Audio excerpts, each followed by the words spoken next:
തിരുവനന്തപുരത്തെ കനകക്കുന്ന് കൊട്ടാരം തിരുവിതാംകൂർ രാജാക്കന്മാരുടെ ഭരണകാലത്ത് നിർമ്മിച്ചതാണെന്നാണ് ഇത് പറയപ്പെടുന്നത്. പരമ്പരാഗത കേരളീയ വാസ്തുവിദ്യയും കൊളോണിയൽ സ്വാധീനങ്ങളും സമന്വയിച്ച നിർമ്മാണമാണിത്. മനോഹരമായ പൂന്തോട്ടങ്ങളും സങ്കീർണമായ മരപ്പണികളും ഇതിൻ്റെ പ്രത്യേകതകളായിട്ട് കണക്കാക്കപ്പെടുന്നുണ്ട്. ഇതിൻ്റെ പ്രത്യേകത ഒന്നുകൂടി പറയുന്നുള്ളത്, ഒരു രാജകീയ ഭവനം എന്ന നിലയിൽ വളരെ പ്രസിദ്ധമായ ഒന്നാണ് കനകക്കുന്ന് കൊട്ടാരം.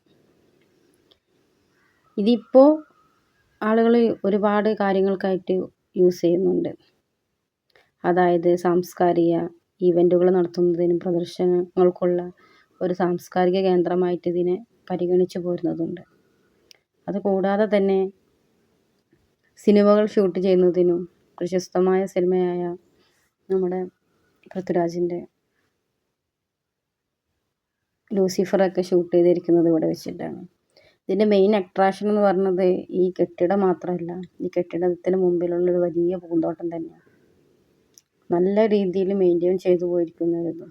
പിന്നെ പറയപ്പെടുന്നത്, അവിടുത്തെ ആളുകൾ പറയുന്നത്, കനകക്കുന്ന് കൊട്ടാരം പണ്ട് ഭരണകാലത്തെ ആളുകൾ അവർ ഈ രാജാക്കന്മാരെല്ലാം സസ്യഭുക്കുകളായിരുന്നല്ലോ, അവരെല്ലാം അധികം മാംസങ്ങൾ കഴിച്ചിരുന്നില്ലല്ലോ.